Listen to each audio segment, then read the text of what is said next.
استاد گرامی استاد العلماء حضرت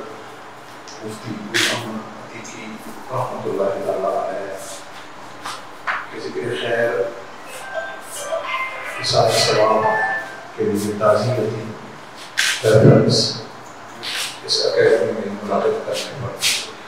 خیراتی تحسین پیش کرتا ہوں۔ ہمارا ان ہستیوں کے ساتھ معاشرتی اور معاشی رویہ اور سلوک کیا ہوتا ہے، یہ ہم جھجک کے شاید اس پہ بات نہیں کرتے، اسی وجہ سے نہیں کرتے، لیکن اس کو زیر بحث آنا چاہیے۔ کیا ایک ایسا ادارہ جہاں پہ ادارہ نام نہیں لوں گا، مناسب نہیں ہے، ایک استاد اپنی زندگی کے 20-25 سال وہاں خدمات سر انجام دیتے ہیں، اور ان 20-25 سالوں میں اس استاد کی وجہ سے اس ادارے کو، اس ادارے کے نظام کو، اس ادارے کے نام کو، اس کی ریپوٹیشن کو وزراء کی صورت میں پبلکلی فائنینشلی جو ایک عروج، شہرت، دیگر چیزیں حاصل ہوتی ہیں،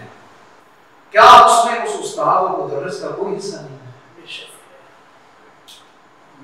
اور اگر وہ کسی وجہ سے اپنی خدمات کو وہاں جاری نہیں رکھ رہے تو کیا اس عظیم استاد سے ربط کسی قسم کا نہ رکھنا اور پھر عدالت کے ایام میں انہیں بظاہر، یہ تو ہمارا امتحان ہوتا ہے، ہم کے جانے والوں کے امتحان ہوتا ہے، ظاہر اس بات میں جو رویہ ہمارا ہے ہم بھی اس میں کہیں نہ کہیں شامل ہیں، کہیں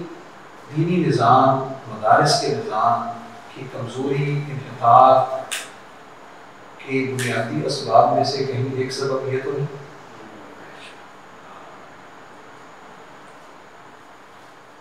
ایک بہت عظیم مدرس کیا وجہ ہے اپنے بیٹوں کو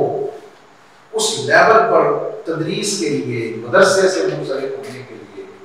تیار کرنے پہ آمادہ نہیں ہو جاتا؟ کیا وجہ ہے؟ سوالیہ نشان نہیں۔ ایک شخص کا بزنس ہے، اس کی کوشش ہوگی کہ میرے بعد میری اولاد سنبھالے،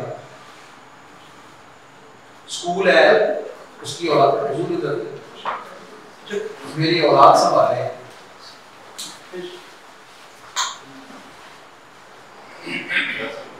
کوئی بھی ایک سوشل اکنامک اچھا سرکل ہے، معتمد چاہے گا کہ میرا بیٹا معتمد بنے، مدرس کیوں نہیں چاہتا کہ میرا بیٹا مدرس بنے؟ سوالیہ نشان ہے، مصیبت نظام پر سوال ہے، کسی شخصیت پر معذرت کے ساتھ نہیں، لمحہ فکریت کے ساتھ، توجہ طلب امور کے ساتھ۔ وہ اساتذہ جو اپنے ادارے قائم نہیں کر پاتے، کسی وجہ سے نہیں کرتے، توجہ نہیں فرماتے، جو بھی اس کا سبب ہے، مشغولیت کی وجہ سے یا کوئی بھی سبب ہو۔ میں نے ایک دفعہ استاد قبلہ مفتی عبدالرحیم سیالوی صاحب دامت برکاتہ العالیہ سے میں نے خود پوچھا، مفتی عمران حنفی صاحب بھی اس کے راوی ہیں، انہوں نے بھی پوچھا استاد جی تسی اپنا مدرسہ تو نہیں پڑھایا؟ فرمان لگا میں نے رب کو ڈر پڑھا لگا، ان کا اپنا ذوق ہے، میں اپنا زاویہ نظر ہے۔ میرے استاد گرامی مفتی اللہ دیتا سیالوی رحمۃ اللہ علیہ وہ زمانے طالب علم سے مسجد میں امامت کراتے تھے اور فرماتے تھے میں نے اس وجہ سے مسجد رکھی کہ اسی بہانے سے بندہ خود جماعت سے نماز پڑھ لے۔ ایک اپنی سوچ ہے۔ ایک اور بھی میرے استاد ہیں، انہوں نے ساری زندگی مسجد نہیں رکھی، امامت نہیں کرائی، فرماتے تھے کہ اپنی سنبھالی نہیں جاتی تھی، پچھلے نہیں کون جواب دے۔ یہ اپنا اپنا مطلب نظر ہے، لیکن یہ میں ایک سسٹم اور نظام پر ایک مجموعی بات سوالیہ نشان کے طور پر ہے کہ آخر ایسا کیوں نہیں ہو پاتا، اور ایسا نظام بورڈز جو ہمارے مختلف ہیں جو بڑے ادارے ہیں وہ کوئی ایسا نظام وضع کیوں نہیں کر پا رہے ہیں کہ جس سے ایک قابل رشک استاذ بعد والوں کے لیے بھی، اس کی اولاد کے لیے بھی، باقیوں کے لیے بھی نشان منزل بنے کہ میں بھی مدرس بنوں گا، میں بھی دین کو تدریس کرتا ہوں۔ اس کے اسباب میں سے شاید ایک بنیادی سبب، میں معافی چاہتا ہوں آپ سب کو اس سے اختلاف کا حق موجود ہے، لیکن یہ میری تجربے اور مشاہدے کی بات ہے کہ ہمارے قابلین بزرگ، میں نام بھی لیتا، انگیت صاحب صاحب بالکل واقعی تھے دین سے اور نظام سے، تو جب ان کے والد گرامی میرے سامنے ان کو فرماتے تو پڑھ لیں، درس نظامی پڑھ لیں۔ میرے آپ کے بچے جو ہیں اگر ہم ان کے لیے اپنے آپ کو آئیڈیل بنانا چاہتے ہیں تو ہمیں کم از کم ان چیزوں کی طرف ضرور توجہ فرمانی پڑے گی، اور جو بڑے ادارے ہیں، بورڈز والے ہیں، انہیں اس طرف توجہ کرنی ہوگی کہ اگر ایک استاذ نے ہمارے پاس 25 سال کم از کم ایک رکھ لینا، یا جو استاذ ہمارے پاس 30 سال پڑھائے گا اس کے بعد اگر وہ چلا بھی جاتا ہے تو ہم ان کی جتنی تنخواہ تھی اس کا آدھا ہم ان کو ساری زندگی دیتے رہے، ہم ان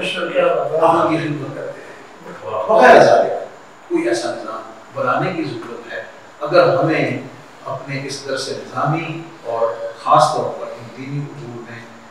تفوق اور تسلط کے نظام کو قائم رکھنا ہے اور آگے بڑھانا ہے۔ یہ میری یہ کچھ باتیں میں نے نام لیے بغیر کچھ اپنے مشاہدات اس کو جو سے رہی اس کی روشنی میں نے عرض کی ہیں۔ اللہ تعالیٰ ہمیں اس طرف توجہ کرنے کی اور اپنے قابلین اساتذہ بزرگوں کی خدمت کی